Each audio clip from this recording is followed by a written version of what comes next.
The bold heist at the Louvre.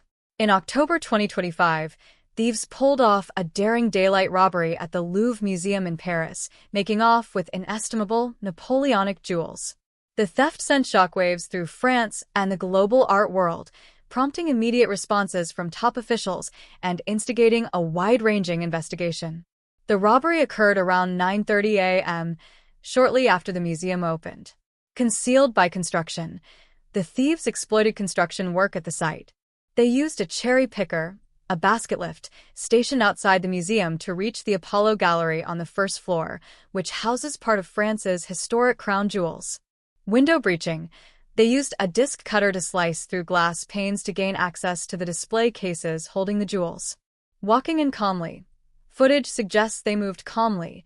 There was no reported violence toward staff or visitors during the heist.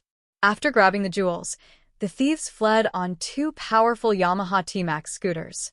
Authorities later discovered a motorcycle with a license plate, which is now part of the ongoing investigation.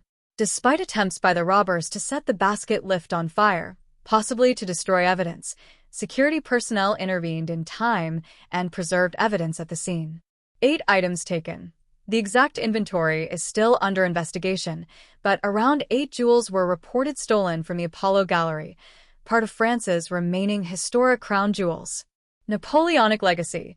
The stolen pieces belong to Emperor Napoleon, Napoleon III, and their wives, such as Empresses Marie-Louise and Eugenie. Recovered crown. Damaged 1 jewel. The crown of Empress Eugenie was later found abandoned outside the museum. Damaged. Astronomical value. The crown alone was estimated at several tens of millions of euros by auction house authorities.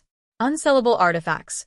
Experts note that many such historical, famous pieces are effectively unsaleable on the open market because of their provenance, significance, and recognition, making recovery more likely than legal resale.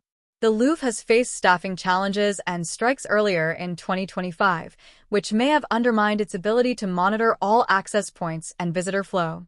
Heavy tourism load. In 2024, the Louvre welcomed 8.7 million visitors, one of the world's busiest museums.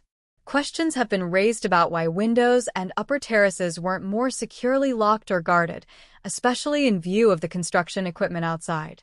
Institutional and political reactions. The heist was declared by French President Emmanuel Macron as an attack on a heritage we cherish, our history. He vowed to retrieve the stolen works and bring the perpetrators to justice. Ministers from Culture and the Interior went immediately to the site and held emergency meetings to review security across museums nationwide. Justice and security officials have also questioned how equipment as conspicuous as a basket lift could be placed so near museum windows without raising alarms. A history of heists at the Louvre.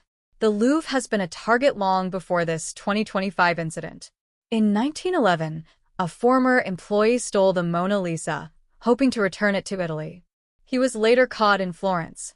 In 1983, 2 16th-century pieces of Italian armor disappeared. Decades later, in 2021, they resurfaced at an auction in Bordeaux and were recovered. In 1976, burglars climbed scaffolding to break a window and stole the diamond-studded sword used in King Charles X's coronation.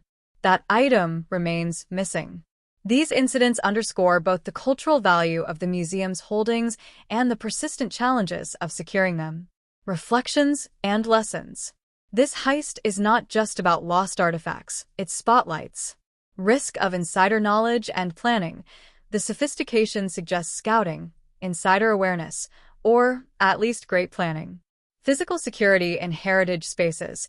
Historic buildings have vulnerabilities, windows, terraces, equipment access, that modern security must account for. Visibility versus vulnerability. Museums want transparency, openness, visitor access, but those attributes also invite risk. Recovery more realistic than resale. Famous artifacts are often recognizable and thus nearly impossible to sell via legitimate channels. Symbolism matters. Stealing from national heritage resonates widely. Governments, institutions, and public sentiment all converge in the response.